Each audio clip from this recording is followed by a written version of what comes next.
You're in close. Okay, I'm going to make a spirit duplicator stencil. How you make it is you take the back side of the stencil. Some people tear it off. I don't. The carbon paper face down is next, and the master sheet is on the bottom. The tissue has been removed. You slide this in the back, pull it through, so the white sheet is on the top right now, and line it up, clamp it closed, flip it back, and your carbon is in the front. It prints on the carbon. You take your original sheet and you feed it face down in the machine. Check it to make sure it's going to be fairly straight, so it doesn't run off the page, and then press copy. And the copy will go through and feed and come out the front, while the back page will come up here and get printed. And you can't always see it here because it's a thermal method, but if you turn it over you can see it. You see it coming out being printed on the back. So that's right read on the front, but when you look at the carbon side, it's backwards.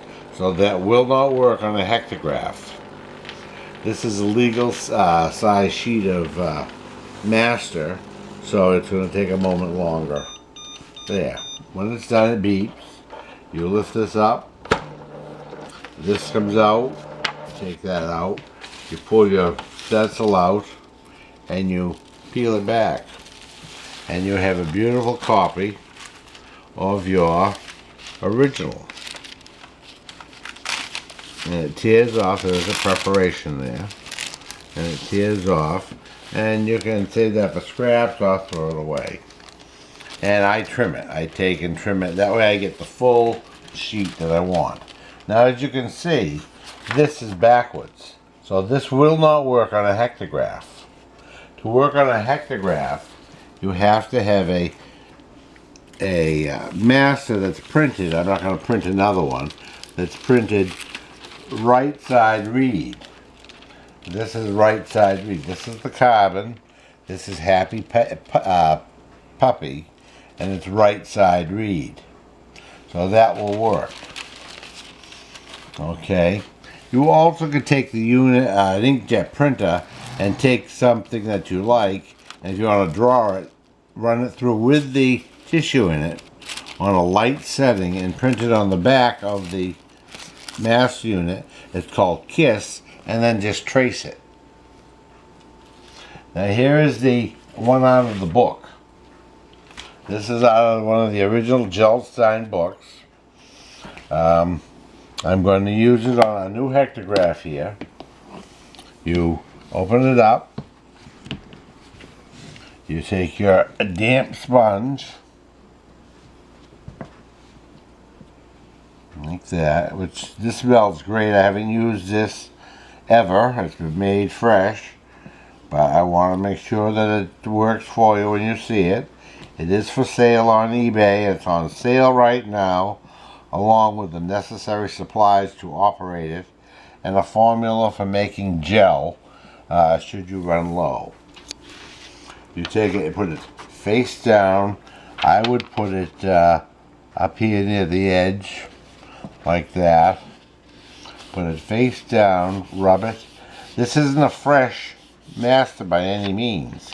This is probably 40 years old. So I don't know the degree to which the printing will come out, but we'll try it and see. Just if you could buy these books and print them. I've had no problem with them before. They used to say leave it on a minute for every copy that you want to make. I don't know if that's true or not. But if this does not work, I will use a fresh master and show you. But I wanted to see if the book was still good. Because the book is still good to buy, and it says for hectograph and gelatin duplicators, and just make a copy make a clean black and white copy off a copy machine and use it in the classroom. So you leave this sit for a couple minutes. I wouldn't go overboard. You can use them again. They're good for, they say 100 copies, but you'll get about 50 to 75 copies out of them if you leave it 3 to 5 minutes. Let's just see if it's coming out. Okay, it's not coming out. Okay. Because of the age. Because of the age, it's not coming out. Let me show you a new one that I made, a hectograph of the dog that I like. Just tear it off. I need to dampen that sponge a little bit. Can you pause? No. Pause. Wait, okay. Shut it off. I'll push the red button.